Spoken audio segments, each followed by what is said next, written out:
खुलुमबाय बे समाव बडोलेण्ड इंखं टेलिभिजननि स्टुडिअ'आव आं ज्योति बसुमतारी दिनैनि गाहाय रादाबाव दं। बर' थुनलाइ आफादनि 65थि बोसोरसालि जथुम्मानि थाखाय बिजनी बर'लागत थेंफाख्रि फोथारा साखाफारा। गुवाहाटीआव टेक्सटाइल मन्थ्रिनि सम्मिलन रां खाथायनाय आरो बिरोंदामिनारि जौगाथायनि सायाव नोजोर होगोन। कंग्रेसआ एपिसिसिनि लोगो नेहाथारि शाहजवान अहमेदखौ दोलोनिफ्राय होखारबाय। पर्बतझरियाव सासे मोसौ सिखाव हमजादों। आसामाव एसआइआर जानो हाया बुंदों रकिबुल हुसेन। दानिया फैदो आबुं रादाबाव।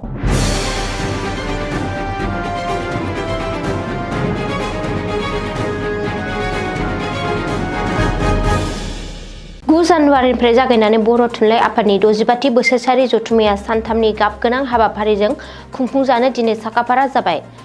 नांगौ रोखोमनि गासै दाथायफोरा लुफुंजाजोबबाय। 9, 10 आरो 11 जानुवारि खुंफुंजानो गोनां बे हाबाफारिया त्रिपुरा, सोनाब बंग, दिल्ली आरो गुबुन गुबुन हादोरसानिफ्राय फैनानै बाहागो लागिरिफोरजों लोगोसे मोन 28 जिल्लाफोरनि थान्दैफोरा बाहागो लागोन। बेजों लोगोसे भुटान आरो नेपालनिफ्राय गासै 50सो हारिमुआरि हान्जाफोराबो बाहागो लागोन। थान्दै जथुम्मायाव 9 आरो 10 अक्ट'आव जागायगोन। लोगोसे बे 65थि जथुम्मायाव सिगांनि मावफुं आबादखौ सिफायनानै गोदान मावफुं आबादखौ दाफिननाय जागोन आरो थिखानाय हाबाफारि बायदियै 11 अक्ट'खालि सानजौफु 12 रिंगायाव गेवलां जथुम्माया जागोन। बे बुब्लियाव 65थि बर' थुनलाइ आफादनि जथुम्मानि थाखाय साखाफारा जाजोबबाय।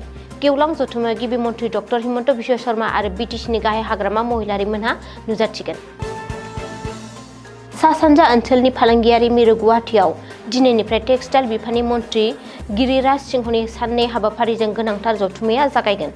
भारतनि टेक्सटाइल दारिमिनखौ बुहुमनां थाखोआव मोनसे मैखोम सिनायथि होनो थांखि लानानै बे जथुम्मायाव मिरु मन्थ्रिजों लोगोसे गुबुन गुबुन रायजो आरो मिरुआरि ओनसोलनि सि-जोम मन्थ्रिफोरा बाहागो लागोन।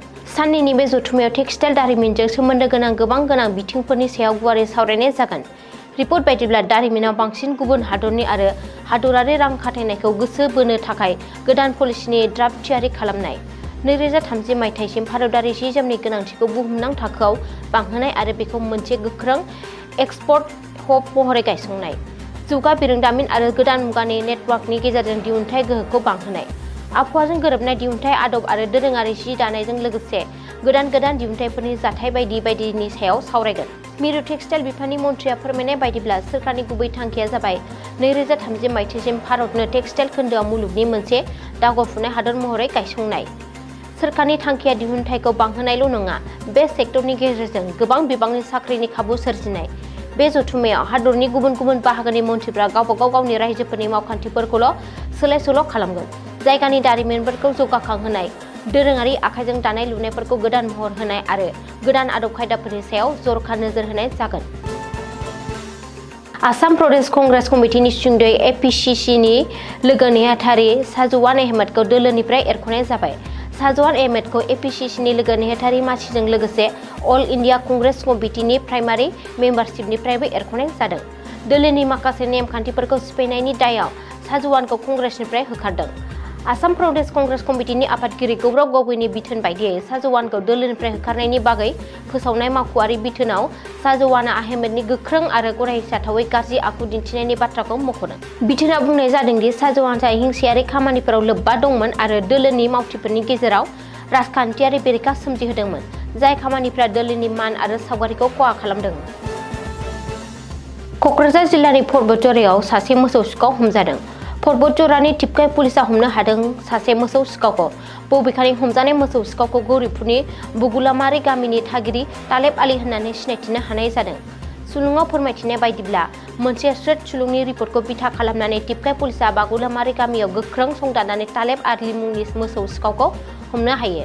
तालेब आलीनि हेंथायै बाग्रिबारि पुलिस थानायाव BNSनि 305-331 दफानि सिङाव केस रेजिस्टार खालामनाय जादों आरो बेनि सायाव पुलिसआ नायबिजिरगासिनो दं।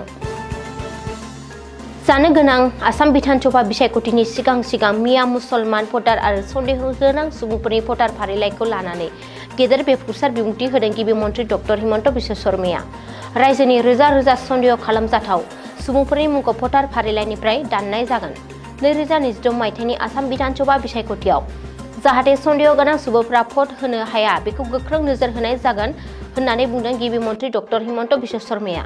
सुलुङाव फोरमायथिनाय बायदिब्ला आसाम बिधानसभा बिसायख'थियाव जाहाथे रावबो सन्देह गोनां सुबुङा भट होनो हाया बिनि थाखाय गासैबो सन्देह गोनां सुबुंफोरखौ सिनायथिनानै बिसोरनि मुंखौ भटार फारिलाइनिफ्राय दाननो होनो थाखाय गिबि मन्थ्रिया रायजोनि गासैबो जिल्लानि जिल्ला बेंगिरि मावख'गिरि आरो बिएलअफोरखौ बिथोन हरदों। बबेखानि सन्देह गोनां भटार थायोब्लानो अजद होनो थाखाय गिबि मन्थ्रिया खावलायदों।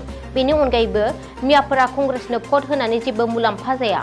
कंग्रेसनो भट होयोब्लानो इभिक्सन खालामजागोन आरो होखारजागोन होननानै गिबि मन्थ्रि डक्टर हिमन्त बिश्व शर्माया बुंदों। बबेखानि बे खेबनि सुबुं साननाया आसामनि थाखाय जोबोर गाज्रि खौरां लाबोगोन होननानैबो गिबि मन्थ्रि डक्टर हिमन्त बिश्व शर्माया बुंदों आरो आसामाव मुसलमानफोरनि सुबुं सानखोआ 40% जागोन होननानै आन्दाज खालामदों। आसामाव एसआइआर जानो हाया। आसामनि मुसलमानफोरा सिनायथिनि फोरमानलाइ दिन्थिनाङा। एनआरसिनि थाखाय आसामाव एसआइआर जानो हाया। बे दाबिखौ खालामदों कंग्रेस दैदेनगिरि आरो धुबरी एमपि रबिकुल हुसेना। मख'नो गोनांदि बिहारनि उनाव हादरनि मोन 12 रायजोआव एसआइआर सोदांनायनि हाबाफारिया जागायबाय। आसामावबो एसआइआर सोदांनायनि बागै सावरायनाया सोलिगासिनो दं।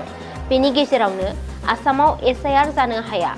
आसामनि मुसलमानफोरा सिनायथिनि फोरमानलाइ दिन्थिनाङा। आसामाव एनआरसिनि सोलिगासिनो थानायनि थाखाय एसआइआर जानो हाया होननानै रबिकुल हुसेना मोनसे खौरांगिरि मेलाव बुंदों। लोगोसे हादरनि बिसायख'थि आय'गखौ बेनि सायाव गेजेरनि जानानै बिबान रुजुनो थाखायबो रबिकुल हुसेना खावलायदों। दिनैनि रादाबा एसेनोसै, गोजोन्थों।